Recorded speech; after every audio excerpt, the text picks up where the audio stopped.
நேயர்கள் அனைவருக்கும் இனிய வணக்கம். என் பெயர் சகாய சுசி. கன்னியாகுமரி மாவட்டத்திலிருந்து உங்களுடன் வந்துள்ளேன். ஆனந்தம். ஒரு காலத்தில் என் உதடுகள் தெரிந்திருந்தது சிரிப்பின் வழியை. அது தானாகவே வந்தது, காற்றைப் போல, குழந்தையின் ஓட்டத்தைப் போல.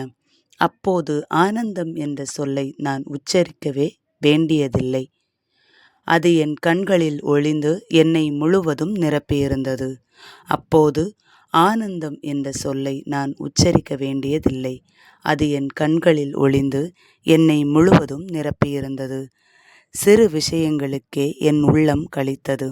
மழைத்துளி விழுந்த சத்தத்துக்கும், கதிரவன் சிரித்த காலைக்கும், என் பெயரை யாரோ அழைத்த அன்புக்கும். ஆனால் எப்போது என்று தெரியவில்லை. அந்த சிரிப்பு மெல்ல மெல்ல என்னை விட்டு தூரமாகி விட்டது. அந்த சிரிப்பு மெல்ல மெல்ல என்னை விட்டு தூரமாகி விட்டது. முதலில் அது சிறு இடைவெளி எடுத்தது. பிறகு அது திரும்பி வராத பயணமாய் மாறியது. இன்று நான் சிரிக்கிறேன், ஆனால் அது என் சிரிப்பு அல்ல. உலகம் எதிர்பார்க்கும் ஒரு முகமூடி மட்டும்.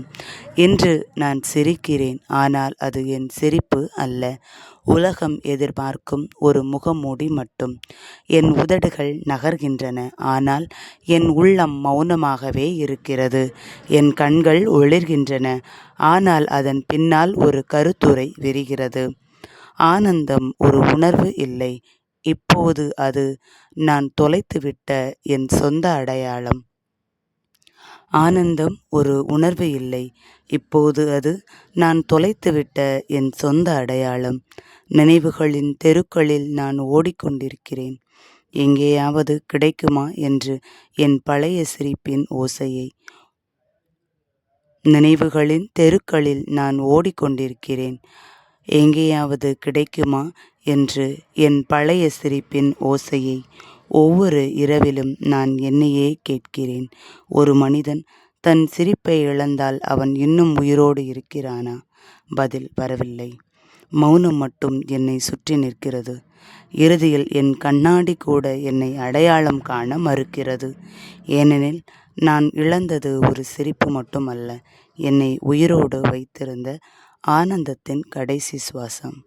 ஏனெனில் நான் இழந்தது ஒரு சிரிப்பு மட்டுமல்ல, என்னை உயிரோடு வைத்திருந்த ஆனந்தத்தின் கடைசி சுவாசம். வாய்ப்பளித்த அனைவருக்கும் நன்றி.